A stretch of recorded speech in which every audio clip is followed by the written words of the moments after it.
Hi and welcome to part 4 of our bike tour of northern Vietnam. This video covers 2 days of riding. Day 4 from Phong Nha to Dien Lam, it's about 240 kilometers, and day 5 Dien Lam to Moc Chau, 285 kilometers.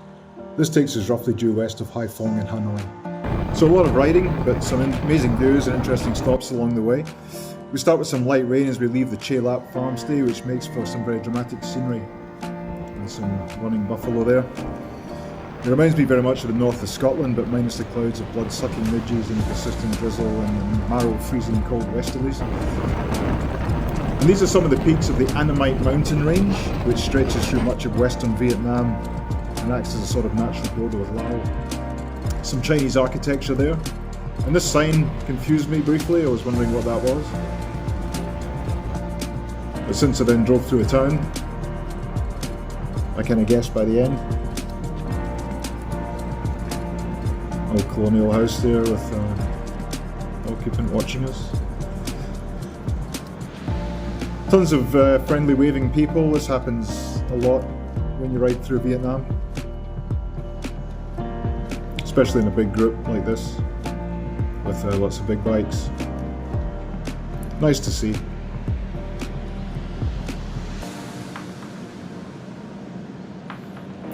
So there's a sign. It's obviously the end of a town.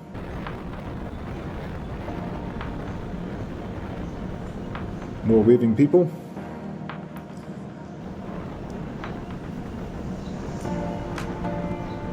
So the rain's cooled off to just a slight drizzle now, and this is the Ca Tang bridge, and it was a strategic crossing point on the Ho Chi Minh Trail, which is why it's just a bombed out ruin now.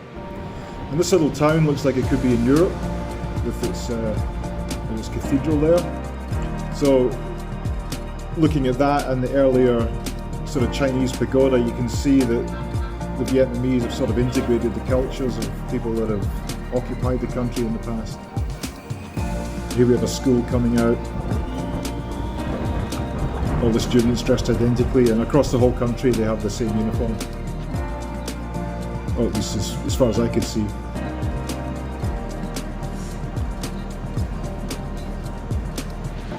Cows on the road, you see a lot of this.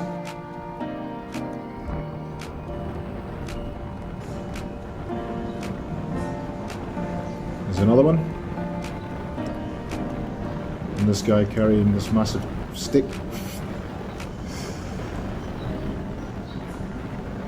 And some of the industry that's making the Vietnam so successful. And then we arrive at this little town for lunch, and that's pretty much it for day 4 of the ride footage.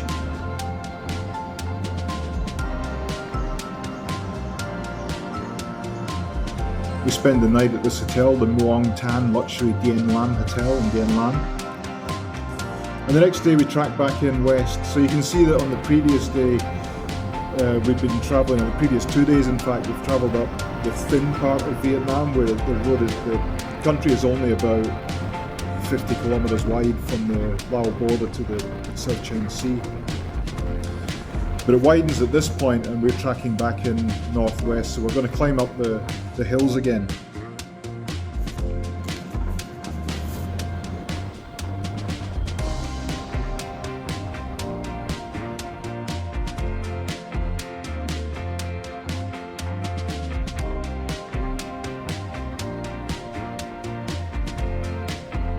More running buffalo. So we start to climb back up the Annamite mountains, and we're going to end up at about 1100 meters elevation today. Now we stop at this wonderful little bistro called the 0km or the OKM Pu Luong Bistro, and it's got these incredible views of this valley with terraced rice paddies. The challenge here is to park the bike so that it doesn't fall over. If I park mine facing downwards, it falls off the stand. So we took some drone footage of this amazing view. And again, there's those wonderful mountains in the distance there on the basically marking out the border with Laos.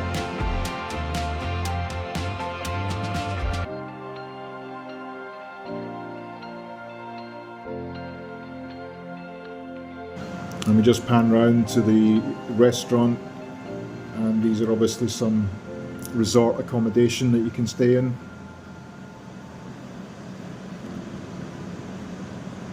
Here's me, Mr. Drone Pilot.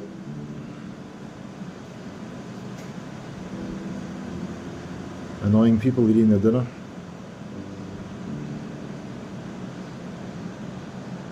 And there's some of the group. Mark there giving us a thumbs up. Mike leading us off. Gavin following. And we take off again, squeezing through narrow gaps as usual. Past the buses as usual. And we're going to go down to this valley now, the valley that we were looking at with the drone there. We're just going to go and ride around it, so it's a bunch of little steep roads. But really cool.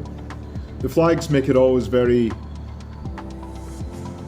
interesting down here, these red flags flying everywhere. They give everything a kind of beautiful look. A little bit more dramatic.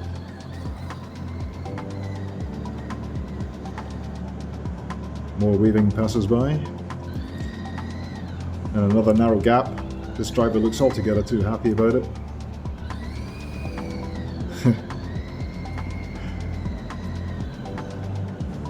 Again, the rice paddies, the mountains, the flags, it's just stunning. And then little lanes with foliage. Here I take my eye off the ball for a minute. It's obviously too soon after lunch. So I crashed myself into this bush, stall. Yeah, what are you going to do? Wake up and pay attention, probably. More of these great little winding roads. We stop here. Now that we're down in the valley, we'll take some more drone footage of this surrounding countryside. So there's us from above. And the rice paddies. We'll see a lot of these in the next couple of weeks on this tour. It's a very Vietnamese style of terracing the fields. There we go, isn't that beautiful?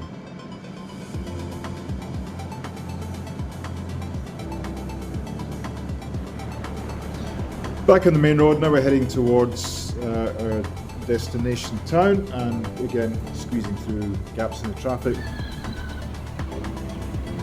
This one's a real doozy. Nowhere to go. Just gonna wait this one out.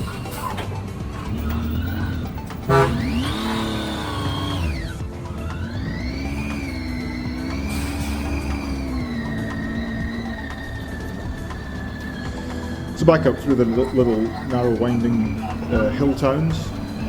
The Annamite Mountains, apart from demarcating the border, also contains a lot of hill people and their villages. We see the dress gets more exotic as we go further north.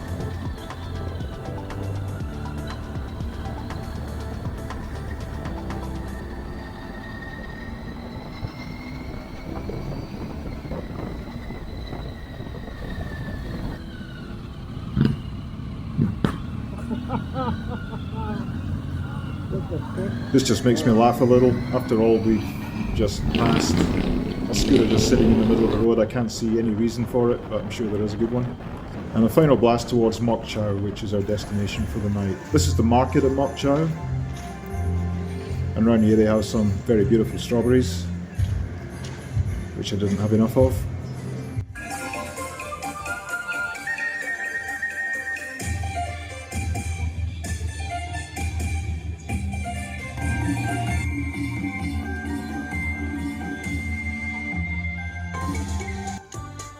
And on the next trip we head off to somewhere I've always wanted to see, which is Dien Bien Phu, which is where the Vietnamese finally defeated the French, who'd been occupying for about 100 years.